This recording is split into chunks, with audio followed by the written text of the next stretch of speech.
एक गांव के बाहर एक शिव मंदिर था जिसमें एक वृद्ध पुजारी रहते थे। एक दिन एक गरीब माँ अपने नन्हे बालक को मंदिर के द्वार पर छोड़कर चली गई। बहुत खोजने पर भी पुजारी जी को बालक के परिवार का कुछ भी पता न चला। जब गांव का कोई भी व्यक्ति उस बालक का लालन पालन करने को तैयार ना हुआ तो पुजारी जी ने भगवान शिव की इच्छा समझकर उसे अपने पास रख लिया। पुजारी ने उसका नाम माधव रख दिया। गांव के श्रद्धालु भक्तों से जो कुछ प्राप्त होता पुजारी का और बालक माधव का गुजारा चलता।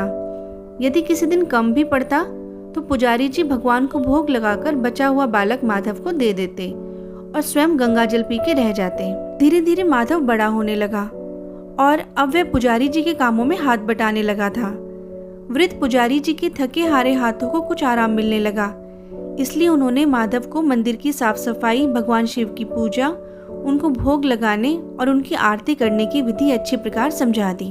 अब वे स्वयं भगवान शिव के नाम जप और संकीर्तन में समय व्यतीत करने लगे। एक दिन भगवान शिव के मंगलकारी नाम का जप करते हुए उनके प्राण छूट गए।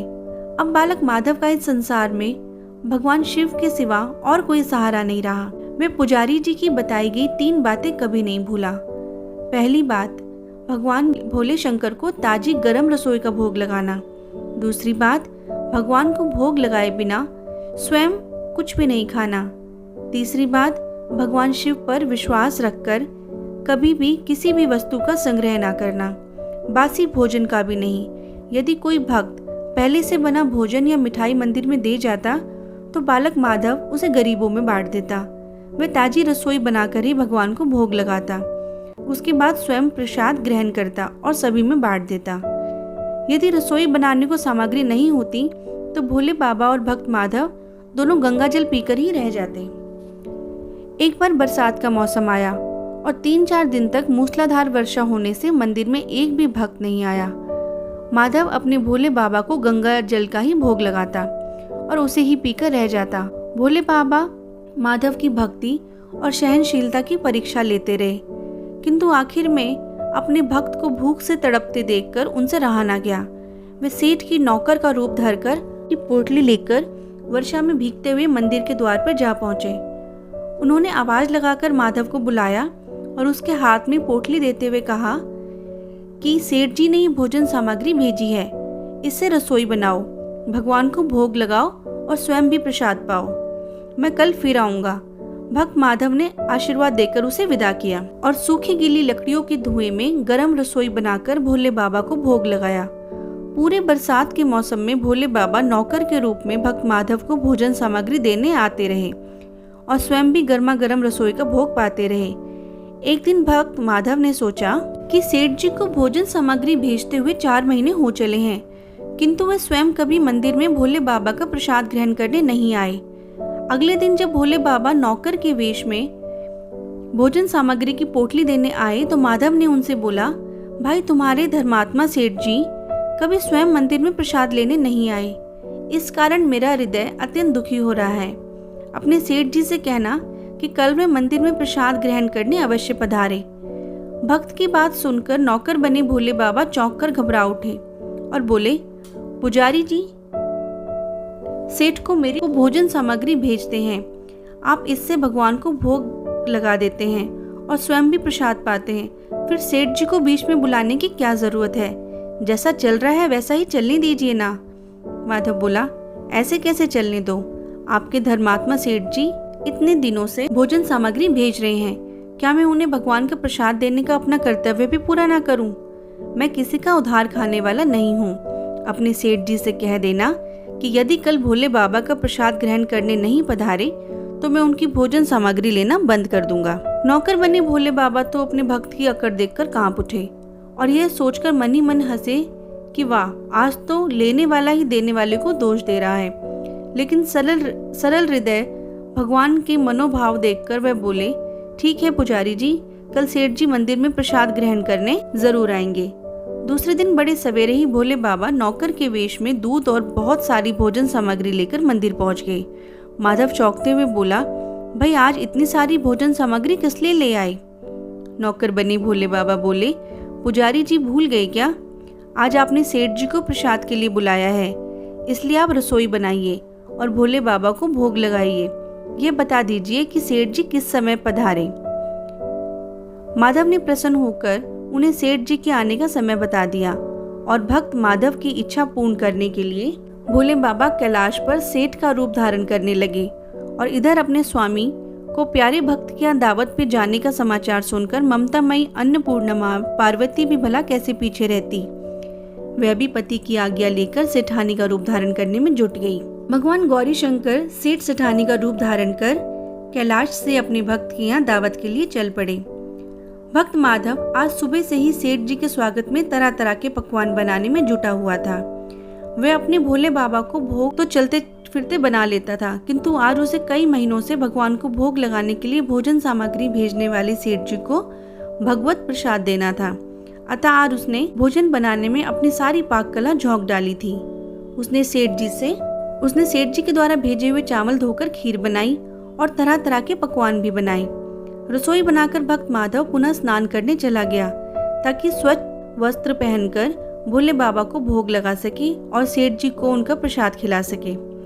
जब भक्त माधव स्नान करके लौटा तो देखा सेठ जी प्रसाद ग्रहण करने के लिए स्वयं तो आए ही हैं, साथ में अपनी सेठानी जी को भी ले आए हैं। माधव ने झट से दोनों से राम राम की, उन्हें आसन देकर बिठाया और बोला, मैं अभी भगवान को भोग लगा कर आता हूँ, फिर आपको प्रसाद परोसूंगा। भावना के भूखे भोले बाबा से भूख सहन नहीं हो पा रही थी, इसलिए वे बोले, पुजारी जी भगवान को जल्दी से भोग लगाइए, मुझसे भूख सहन नहीं होती। माधव बोला, सेठ जी भूख तो मुझे भी बड़ी जोर से लग रही है, किंतु मैं अपनी भूख के कारण भगवान को भोग लगाना नहीं भूलता। यदि दुनिया के सारे लोग इसी तरह अपनी भूख के लिए भगवान को भोग लगाना भूल जाएं, तो भगवान तो भूखे ही रह जाएंगे। सेठ जी बने भोले बाबा एक पत्तल उठाते हुए बोले, पुजारी जी आप भोग लगाइए, इधर मैं पत्तल परोस लेता हूँ, मुझसे भूख सहन नहीं हो पा रही। भक्त माधव सेठ जी बने भोले बाबा को डांटते हुए बोले, सेठ जी भगवान के काम में ना तो जल्दबाजी चलती है ना ही कंजूसी। मैं जब तक भगवान को भोग नहीं लगा लेता आप रसोई के पास भी नहीं फटक सकते। इधर बैठ जाइए और ओम नमः शिवाय जपते रहिए, मैं अभी आता हूँ और आपको पेट भर भोजन करवाता हूँ। सेठ बने शिवजी डांट खाकर चुपचाप अपने आसन पे जा बैठे। सेठानी बनी पार्वती उनकी ये दशा देखकर बड़ी मुश्किल से अपनी हंसी रोक पाई, लेकिन जैसे ही भक्त माधव पत्तल में सामग्री लेके भगवान को भोग लगाने मंदिर में गया, भगवान शिव पार्वती जी को मौन रहने का संकेत करके चुपके पैर रखते हुए रसोई में पहुंच गए और उन्होंने एक एक व्यंजन उठाकर चखना शुरू कर दिया। भोले बाबा तो प्रसाद को देखते ही हैरान रह गए। खीर में चीनी की जगह नमक भरा हुआ था, सब्जियों में चीनी भरी हुई थी। जैसे ही भोले बाबा ने रोटी का टुकड़ा मुंह में डाला, वह सीसी करने लगे, क्योंकि रोटी में मिर्च ही मिर्च भरी थी। वे सीसी करते हुए उल्टे पैर भाग आए और अपने आसन पे जा बैठे। माँ पार्वती अपने स्वामी की यह हालत देखकर खिलखिलाकर हंस पड़ी। इससे पहले कि भोले बाबा पार्वती जी के सामने कुछ सफाई दे पाते, भक्त माधव ओम नमः शिवाय मंत्र का जाप करते हुए आ पहुंचा। रसोई में भोग मिलाकर उसे पवित्र बना डाला। फिर सेठ जी के सामने पत्तल परोसने के बाद हाथ जोड़कर बोला, सेठ जी अब आप भी जी भरकर प्रसाद ग्रहण करें। भोले बाबा तो अभी अभी भक्त की भक्ति से भी जोरदार उसके हाथ की बनी हुई रसोई चख चुके थे, अतः भोजन बनने की बात सुन के उनके पसीने छूटने लगे। वे कभी माधव का तो कभी पार्वती का मुख देखने लगे। माधव को सेठ जी की ढील बर्दाश्त नहीं हुई और बोला, सेठ जी अब क्या हो गया आपको?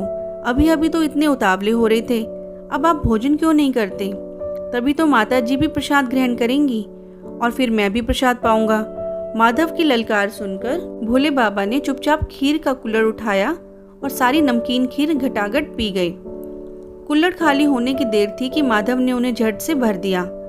अपने प्रिय भक्त के हाथों से परोसे हुए भोग में भगवान को आज दुगना स्वाद आ रहा था। माधव खीर परोसता गया और भोले बाबा पीते गए। माता पार्वती भक्त और भगवान दोनों के प्रेम को देखकर मंत्रमुग्ध होती रही। जब सारी रसोई समाप्त हो गई तो भगवान ने एक जोर की डकार ली। माधव को होश आया और बोला, वाह सेठ जी वाह, मैं ही बावला था जो इतनी थोड़ी ही रसोई बनाई। मुझे पता होता कि आपको प्रसाद ग्रहण करने का इतना शौक है तो मैं और ज्यादा बनाता। भोले बाबा अपने पेट पर हाथ फेरते हुए सेठानी बनी पार्वती जी की ओर देखकर मुस्कुराते हुए बोले, पुजारी जी, मैं रोज इतना कहाँ खाता हूँ, किंतु आज प्रसाद इतना स्वादिष्ट बना था कि अपने पर वश ही नहीं रहा और खाता ही चला गया। किंतु तभी माधव रोआसा होकर बोला, सेठ जी, वह तो आपने ठीक किया, लेकिन सेठानी जी तो भूखी ही रह गई। ममतामयी पार्वती माँ से माधव का रोआसा मुंह देखा नहीं गया। उन्होंने बची हुई खीर की 4 बूंदें खा ली। भोले बाबा द्वारा भोग लगाने से प्रसाद में अद्भुत अलौकिक स्वाद भर गया था। ऐसी सुगंधित और मीठी खीर चखकर जगत माँ पार्वती तृप्त हो गई और उनके तृप्त होते ही सृष्टि का प्रत्येक प्राणी तृप्त हो गया। भक्त माधव बोला, सेठ जी, आपने और माता जी ने प्रसाद ग्रहण कर लिया, इससे मुझे अत्यंत संतोष हुआ है। समझ लीजिए कि आप दोनों द्वारा प्रसाद ग्रहण करने से आज मेरा भी पेट भर गया। मेरी तो वैसे भी महीने में 4-4 एकादशी हो जाती है, किंतु मैं भी एक दाना ले ही लेता हूँ, जिससे कि भोले बाबा के प्रसाद का अनादर ना हो। यह कहकर जैसे ही माधव ने खीर के पात्र में लगा चावल का एक दाना उठाकर अपने मुंह में डाला, उसकी जन्म जन्मांतर की भूख प्यास मिट गई, समस्त इच्छाओं की तृप्ति हो गई। उसके ज्ञान के नेत्र खुल गए और उसने देखा कि उसके सम्मुख त्रिलोकीनाथ भगवान शंकर और जगत जननी माँ पार्वती आशीर्वाद की मुद्रा में मुस्कुराते हुए खड़े हैं। माधव दौड़कर उनके चरणों में गिर पड़ा और बोला, प्रभु, आज मैं आपके दर्शन पाकर धन्य हो गया।